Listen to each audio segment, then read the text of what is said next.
So I decided to go live on YouTube and talk about some things that I feel like women need to speak about. And what I want to talk about is abuse, healing, self awareness, about oneself. I recently went through one of the worst experiences of my life: abuse, divorce, traumatizing experience for my daughter. And I wanted to put my face and my story on the forefront because I wanted women to know you're not alone. Your voice doesn't have to be silenced. Um, we need to speak about it. And we need to try to figure out why so many women go through it, are silent, stay. And I wanted them to know that I came out of it and I wanted to share how I did. Um, I was in an abusive relationship, marriage, and I have two children that are a product of that relationship. And,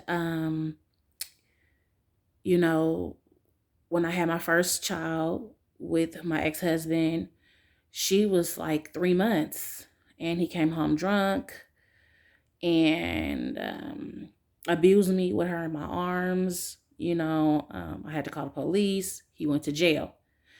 I should have left then, and I didn't. And most women don't. And, I wrote it out, and, we went to counseling. Even prior to him coming home to us, we went to family counseling. I addressed my concerns, my issues.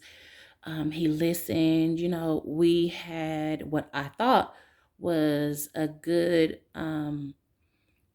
reintroduction back into marriage, family, unity, trying to live in a functional, loving way.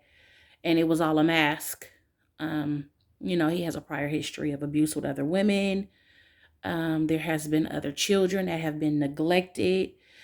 But for whatever reason, I was like, no, it won't happen to me, because I don't live like that. I'm not on the drugs, I'm not out here cheating and gang banging and all this other stuff. So I just assumed, being the quote unquote cool girl, that it wouldn't happen to me. And it did.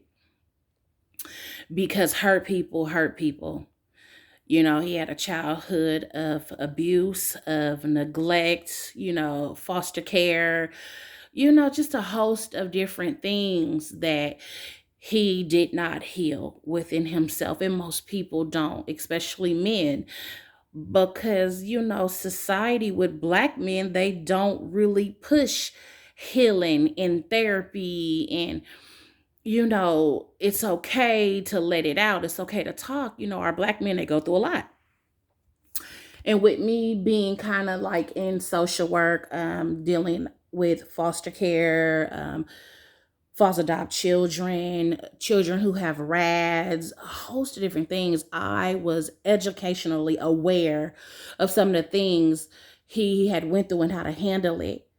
And so I don't know, I just thought maybe I could help him through having a family, have a regular life, and that was not true.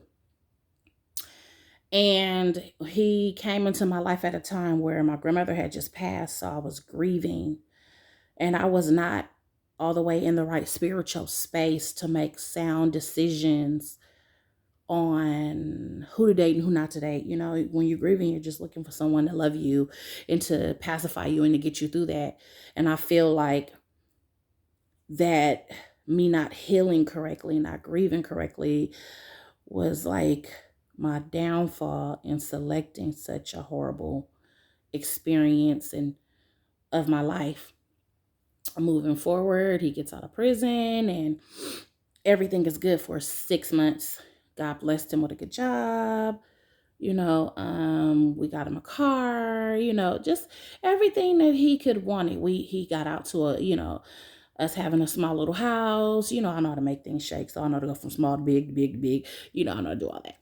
But anyway, and us having our daughter, and him saying you can stop working because we wanted to extend our family. Everything was good, and then boom, I started seeing text messages and his DMs to actually people I knew, friends of who I introduced him to. He was flirting with his friends, which was my friend's woman, and I'm having to reply back like, what's going on here?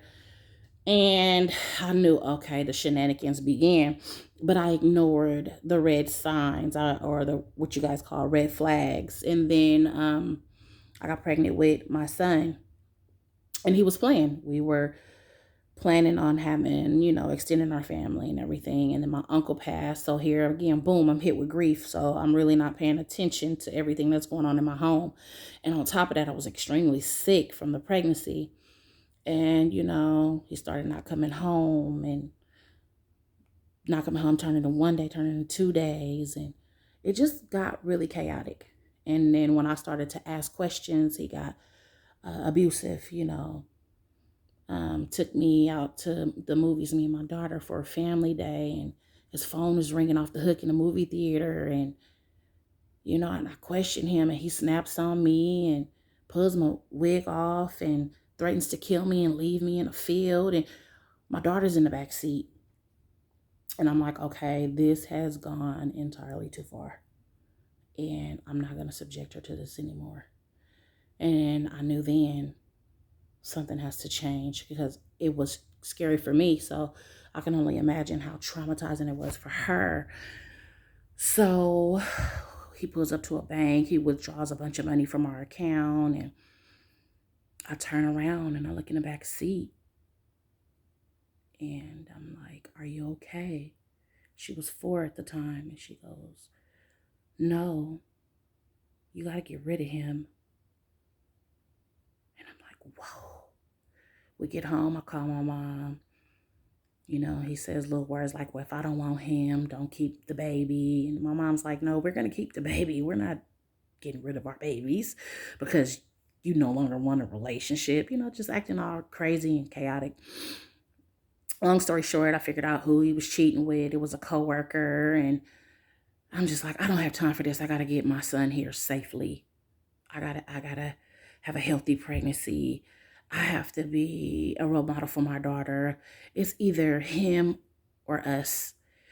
And, everybody has that voice within that tells you what to do in a case of a emergency, like your guardian angel or your higher self. And, I just was fasting. I was praying. I was in church. I was on my knees. I was at the altar on my knees like every Sunday. And I was like, Lord, give me the strength. Give me the strength of my grandmother. My grandmother was like one of the most powerful women I ever knew. And I was like, just give me the strength. And, I made the decision. It was real hostile. He was arguing with me on the phone. He scared my best friend. She was like, get him out right now. She heard him. And I jumped in the truck. I picked Maya up from school early. I went to the bank. I put some money in the bank. I called his parole officer, and I'm like, look, you already know what we've been through, and it's hostility in the air. He needs to go immediately. And, that was the beginning of the transition. And I never looked back.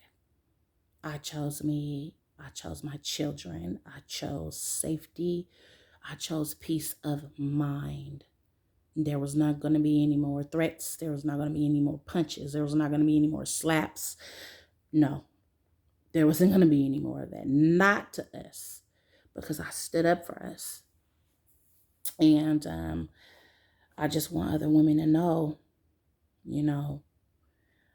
you do have the strength to stand up for yourself, and it's okay to separate yourself from, I don't care if it's a boyfriend, a husband, a higher level of a commitment relationship, a girlfriend, whatever, you have going on. If it is abusive, you matter, and get out of it.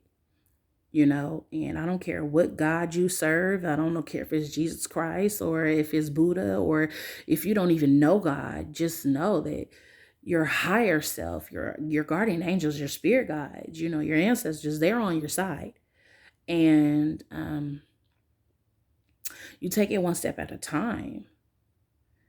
And it's beauty in being transparent. And I don't feel like I'm a victim. I feel like I am a conqueror. I feel like I need to share. I feel like I need to tell other women you don't have to subdue yourself to that. That's not love. Um, you have to love you more, and sometimes it's hard because sometimes you're not taught to how to love yourself. You hear it often, cliche, through social media, through books and stuff, but to really learn how to love yourself, it's interesting.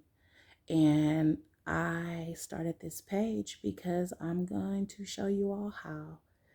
And I just want to tell you, women, stay encouraged, stay uplifted, stay prayerful, stay meditating. You do what you have to do for your peace of mind. You are the matriarch of your families and your children, and they deserve happiness and they deserve peace and they deserve you at your best. So, thank you for joining my channel. Thank you for taking this time to listen. And I will be once a month donating money to other mothers and just for help. I don't care if it's for a bill or if it's for a meal or if it's for gas. It doesn't matter to me, but I just want to just extend the olive branch because it's needed. So thank you for joining me. It's a transformation of women helping women. Peace and blessings.